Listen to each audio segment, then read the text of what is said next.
Hello students, myself Meher Singh, Assistant Professor of Geography from Government College for Women Bahadurgarh, and today we will discuss how to calculate mean for individual series data by direct and shortcut method. Mean, I have told you about this in the first video. Now we'll continue with the second one, calculation of mean for individual series. This we will do with the help of pen and paper. सबसे पहले हम mean का formula देखते हैं. Mean is represented by x bar and it is equal to the summation of all the observation and divided by the number of observations. समांक माला में जितने भी मद दिए हुए हैं उन सभी का योग और उन मदों की संख्या से उनको हम भाग देते हैं तो हमें माध्य प्राप्त होता है. आइए सबसे पहले इंडिविजुअल सीरीज व्यक्तिगत श्रेणी का डायरेक्ट मेथड से प्रत्यक्ष विधि से डायरेक्ट मेथड से हम मीन निकालेंगे. ये ऐसी सीरीज होती है जिसमें हर एक मद की अपनी एक अलग वैल्यू होती है.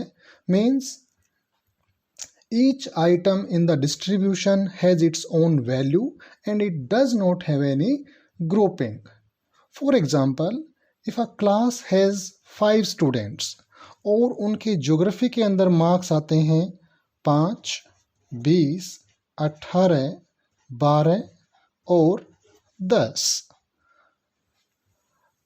तो इन 5 स्टूडेंट्स का माध्य क्या होगा? अब हम ये निकालते हैं. तो हम फॉर्मूला लिखेंगे. डायरेक्ट तरीका मैं आपको बता रहा हूँ. डायरेक्ट में क्या होगा? X bar summation of x हम निकालेंगे डिवाइडेड बाय एन करेंगे. यहाँ पर एन इज इक्वल टू 5. हमारे पास 5 ऑब्जर्वेशंस हैं, 1, 2, 3, 4, 5, तो एन हमारा हो गया 5. अब जो सारे के सारे अलग अलग मद हैं उनको हम जोड़ देंगे. जैसे 5 + 20 + 18 + 12 + 10 और इनका टोटल होता है 65 डिवाइडेड बाय 5. तो आंसर हमारे पास आया 13. तो 13 मार्क्स एवरेज मार्क्स हो गए. क्लियर? तो ये हमारे पास डायरेक्ट तरीका है इंडिविजुअल सीरीज के लिए. अब इसी सीरीज को अगर हम शॉर्टकट तरीके से करें तो हमें एज्यूम्ड मीन मानना पड़ता है. दूसरा तरीका मैं आपको बता रहा हूं, एज्यूम्ड मीन जिसमें हम मानते हैं. ठीक है, इस तरीके को हम बोलेंगे शॉर्टकट मेथड. क्लियर हुआ आपको? इसको हम शॉर्टकट मेथड बोलेंगे. इसमें हम क्या करते हैं, डाटा को कुछ इस तरह से लिख लेते हैं. जैसे नंबर ऑफ स्टूडेंट्स हमने यहाँ लिख लिया, ये कॉलम बना दिया, और यहाँ पर हमने लिखा उनके मार्क्स. अब ये पहला स्टूडेंट था, इसके 5 मार्क्स हैं. दूसरे स्टूडेंट के 20 मार्क्स हैं. तीसरे स्टूडेंट के 18 मार्क्स हैं. चौथे स्टूडेंट के 12 मार्क्स हैं और पांचवें स्टूडेंट के हमारे पास 10 मार्क्स हैं. तो हमारे पास n इज इक्वल टू 5 हो गया. ठीक है, ये हमारे पास इनके मार्क्स हो गए. अब हम क्या करेंगे, डायरेक्ट तरीके की तरह ना जा करके हम एक एज्यूम्ड मीन मानेंगे. और मान लो हमने एज्यूम्ड मीन मान लिया a इज इक्वल टू 18. जो ये बीच में है इसको हमने मान लिया, इसको हम सर्कल कर देंगे. ठीक है, इसमें हमारा फॉर्मूला क्या होता है मीन निकालने का?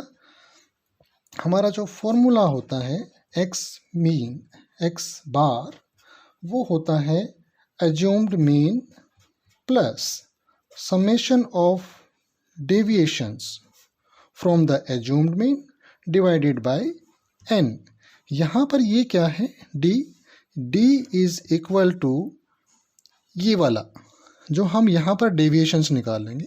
ये जो डेविएशंस होती हैं ये होती हैं x minus assumed mean. x ये है x1, x2, x3, x4, x5। तो हम इनको एज्यूम्ड मीन जो हमने 18 मान लिया है उसमें से हम माइनस करते रहेंगे। तो ये क्या है, d is equal to deviations from assumed mean, ये हम मान लेंगे इसमें। अब देखिए इसको कैसे सोल्व करेंगे। अभी हम इसको देखते हैं डेविएशंस कैसे निकलेंगी। यहाँ पर हम x माइनस ए 5 माइनस 18, ये कितना आया हमारा माइनस 13। यहाँ पर हम 20 माइनस 18 लिख देंगे, ये कितना आया हमारा प्लस 2। यहाँ पर 18 माइनस 18 ये हमारा आया 0। यहाँ पर हमारा 12 माइनस 18 तो ये माइनस 6, और ये 10 माइनस 18 ये हमारे पास आ जाएगा माइनस का 8। अब इनको सम अप कर लीजिए, नेगेटिव नेगेटिव जोड़ लीजिए, पॉजिटिव पॉजिटिव जोड़ लीजिए।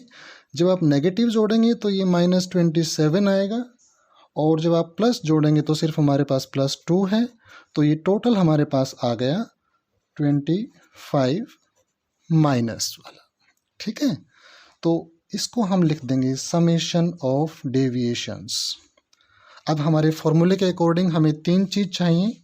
एज्यूम्ड मीन चाहिए, वो हमारे पास है 18।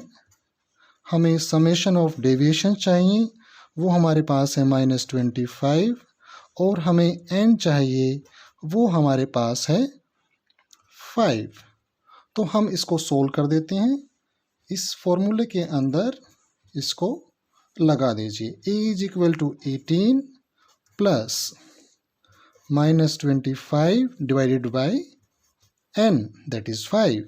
5 1 जा 5, 5 5 जा, तो ये हमारे पास आया answer 18 minus 5 that is 13 marks. Answer दोनों का सेम आएगा, ये आप चेक कर सकते हैं। चाहे डायरेक्ट मेथड हो चाहे वो शॉर्टकट मेथड हो, आंसर आपका सेम आना चाहिए। क्लियर? इस तरह से ये क्वेश्चन आपने इंडिविजुअल सीरीज के लिए डायरेक्ट मेथड से और शॉर्टकट मेथड से सोल्व कर